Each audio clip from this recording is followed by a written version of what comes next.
ஒரு கையில் ராணியோட தங்க கிரீடம். அந்த கிரீடம் வெளிச்சத்துல மின்னுது. கேமரா அப்படியே கீழே இறங்குது. இன்னொரு கையில் ஒரு இரும்பு வாள். அந்த வாள்ல இருந்து கடலோட உப்பு தண்ணியும் ரத்தமும் சொட்டு சொட்டா கீழே விழுது. இவா அரண்மனையில் வளர்ந்த பஞ்சுமெத்தை இளவரசி இல்ல, கடலோட உப்பு தண்ணிக்கே பயம் காட்டும் கடல் ராணி. கடல், இது ஒரு ஆழமான இருட்டான ரகசியம். எவ்வளவோ பெரிய பெரிய ராஜாக்களையும் வீரர்களையும் சாப்பிட்டு ஏப்பம் விட்ட இடம். ஆனா இந்த கடலையே அடக்கி ஆள ஒரு ஆள் வந்தா, அதுவும் ஒரு இளம் பொண்ணு. அதனாலக்கா அவள உலகமே பயத்தோட த பைரட் பிரின்சஸ்னு சொல்றாங்க. அவளோட பெயர் ஸ்கார்லெட். ஒரு பெரிய சாம்ராஜ்யத்தோட இளவரசி தான் நம்ம ஸ்கார்லெட். அரண்மனைய சுத்தி எப்பவும் இருட்டான ஆனா ரொம்ப கம்பீரமான ஒரு அமைதி இருக்கும். ஆனா ஸ்கார்லெட்டுக்கு அந்த அரண்மனையில் இருக்கிற பட்டு துணியும் தங்க நகையும் ஜெயில் மாதிரி இருந்துச்சு. அவளுக்கு தேவையானதெல்லாம் ஒண்ணுதான், சுதந்திரம், ஃப்ரீடம். ஒரு நாள் ராத்திரி பலத்த காத்தடிக்குது. ஸ்கார்லெட் தன்னோட அரண்மனை ஜன்னல் வழியா வெளியே இருக்கிற கடலையே ஏக்கமா பாத்துட்டு இருக்கா. அவ முடிவு பண்ணிட்டா, யாருக்கும் தெரியாம தன்னோட பளபளக்கிற ராணி கிரீடத்தை அந்த பெரிய பஞ்சு மெத்தை மேல தூக்கி வீசுறா. ஒரு சாதாரண பழைய துணியும் ஒரு இரும்பு வாளையும் எடுத்துக்கிட்டு அரண்மனைய விட்டு தப்பிக்கிறா. மாயாஜாலங்கள் நிறைஞ்ச அந்த மாயாஜால கார்டன் வழியா ஓடும்போது அவளோட சிவப்பு நிற கேப் காத்துல பறக்குது. அவளோட லட்சியம் என்ன தெரியுமா? அவ கையில ஒரு பழைய மேப் இருக்கு. அந்த மேப் சாதாரண மேப் இல்ல, அதுல மாயாஜால வெளிச்சம் மின்னுது. அதுல காட்டப்படுற இடம்தான் கிரெசன்ட் ஐல், நிலவு தீவு. அந்த தீவுல அசூர் ஹார்ட்னு ஒரு மாயக்கல், மேஜிக்கல் ஸ்டோன் இருக்கு. அந்த கல்லு கிடைச்சா கடலோட அலைகளையும் புயலையும் நாமளே கண்ட்ரோல் பண்ணலாம்னு ஒரு புராண கதை இருக்கு. ஸ்கார்லெட்டோட தேடல் ஆரம்பமாகுது. பளிச்சுன்னு அடிக்கிற சூரிய வெளிச்சம், சுத்தி நீல நிற கடல், கூடவே துள்ளி குதிச்சு வர்ற டால்பின்கள். இதுக்கு நடுவுல கம்பீரமா போயிட்டு இருக்கு ஸ்கார்லெட்டோட கப்பல். கப்பலோட பேரு தி சீ லயன்.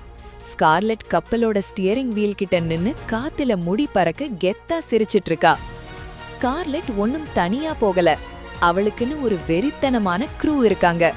ப்ரூட்டஸ், இவன் தான் கப்பலோட மெக்கானிக் மற்றும் மெயின் ஃபைட்டர். ஒரு ஆள் 7 அடி உயரம், பாக்குறதுக்கே மலை மாதிரி இருப்பான்.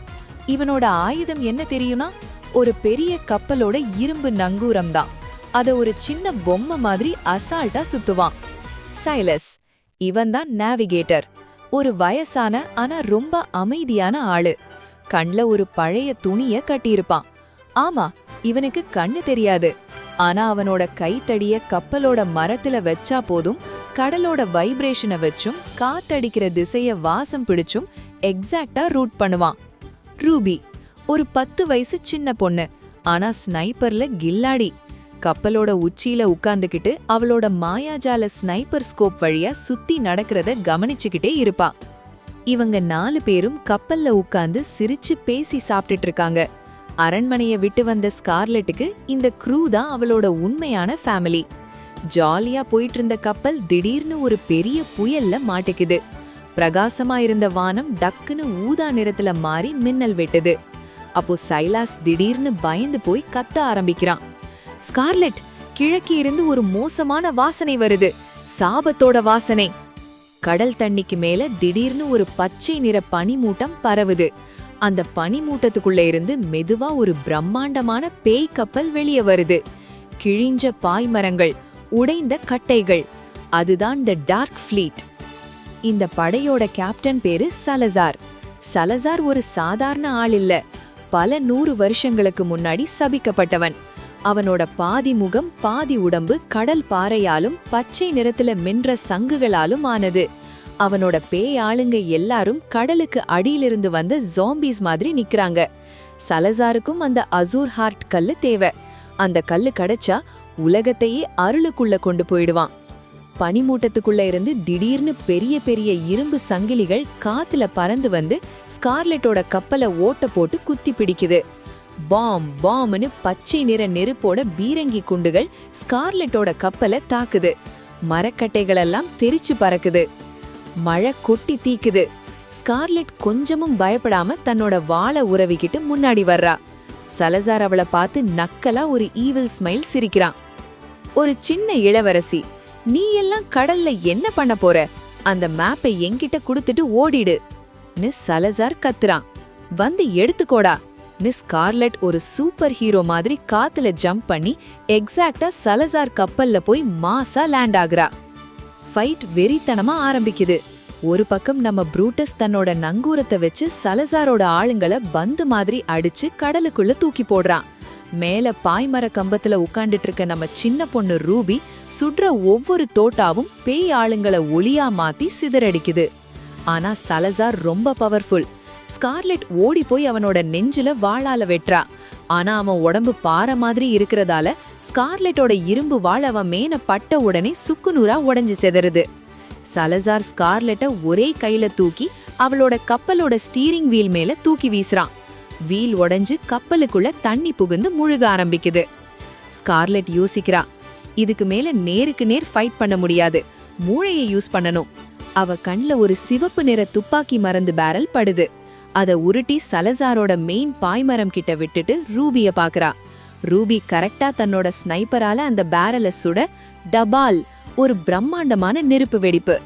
சலசாரோட கப்பல் தீ பிடிச்சு எரியுது. இந்த கேப்ல ஸ்கார்லெட் தன்னோட க்ரூவை ஒரு சின்ன லைஃப் போட்ல ஏத்திக்கிட்டு எஸ்கேப் ஆயிடுறா. ஒரு வழியா தப்பிச்சு ஒரு பெரிய மண்டையோடு ஷேப்ல இருக்கிற ஒரு தீவுக்கு வந்து சேருறாங்க. அதுதான் கிரசன்ட் ஐல். வானத்துல ஒரு பெரிய நிலா வெளிச்சம் அந்த தீவை பிரகாசமாக்குது. ஸ்கார்லெட் முன்னாடி போக டீம் ஒரு பெரிய குகைக்குள்ள நுழையறாங்க.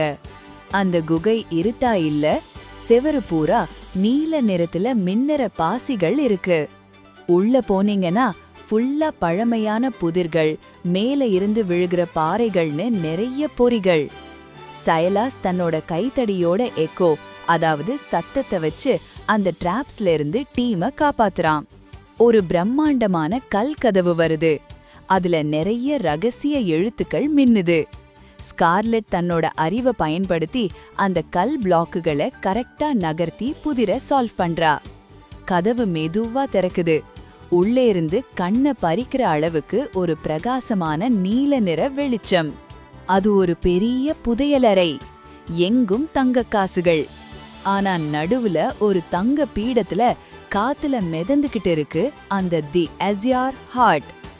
பாக்குறதுக்கே ஒரு சின்ன கடல் அலை உள்ளுக்குள்ள சுத்துற மாதிரி இருக்கு அந்த கல். ஸ்கார்லெட் மெதுவா போய் அந்த கல்ல கையில எடுக்கிறா. எடுத்த உடனே ஸ்கார்லெட்டோட கண்ணு நீல நிறத்துல மின்னுது. அவளுக்கு கடலோட மொத்த பவரும் உடம்புக்குள்ள ஏறுற மாதிரி ஒரு ஃபீல். குகையில இருக்கிற தண்ணி துளிகள் எல்லாம் கிராவிட்டி இல்லாம ஜீரோ கிராவிட்டில காத்துல மேல மிதக்குது. அப்போதான் அந்த சத்தம், கிளாப் கிளாப் கிளாப். பின்னால இருந்து சலாசர் அவனோட ஆளுங்களோட உள்ள வரான். வெடி விபத்துல அவனோட துணிகள் எரிஞ்சு உடம்புல இருந்து புகை வந்துகிட்டு இருக்கு. ஆனா முகம் ரொம்ப கொடூரமாயிருக்கு. குட் ஜாப் பிரின்சஸ், எனக்காக ரொம்ப கஷ்டப்பட்டு கல்லை எடுத்து வச்சிருக்கு, இப்போ அத கொடுத்துடு என்ன கத்துறான். ஸ்கார்லெட் கொஞ்சமும் அசரல. அந்த கல்ல தூக்கி காட்டுறா. சலாசர் கோபமா ஒரு காரை கத்திய வச்சுக்கிட்டு ஸ்கார்லெட்டை தாக்க வரான். ஸ்கார்லெட் அந்த கல்லை யூஸ் பண்ண உடனே தரையில இருக்கிற தண்ணி எல்லாம் ஒன்னா சேர்ந்து ஒரு பெரிய தண்ணீர் சுவர் மாதிரி அவ முன்னாடி நிக்குது. அந்த தண்ணி ஒரு பிரம்மாண்டமான கை மாதிரி மாறி சலாசர ஓங்கி ஒரு குத்து விடுது. சலாசர் பறந்து போய் செவுத்துல விழறான். 2 பேருக்கும் நடுவுல ஒரு எப்பிக் ஃபைட். ஸ்கார்லெட் ஒரு தண்ணீர் சாட்டைய உருவாக்கி சலாசர அட்டாக் பண்றா. இன்னொரு பக்கம் ப்ரூட்டஸ் ஒரு பெரிய கடல் அரக்கனை மல்யுத்தம் போட்டு அடிக்கிறான். சைலாஸ் கண்ணை மூடிக்கிட்டே பல கத்தி வீச்சுகளை மேட்ரிக்ஸ் படத்துல வர மாதிரி அசால்ட்டா எஸ்கேப் ஆகுறான். ரூபியோட தோட்டாக்கள் எனர்ஜி நெட் மாதிரி மாறி பேய்களை கட்டி போடுது. ஆனா சலாசர் ஒரு கட்டத்துல ஸ்கார்லெட்டை ஏமாத்தி அவ கழுத்துல கத்திய வச்சிடுறான். Game over princess. ஸ்கார்லெட் கொஞ்சமும் பயப்படாம ஜாக் ஸ்பேரோ மாதிரி ஒரு நக்கலான ஸ்மைல் கொடுக்கறா.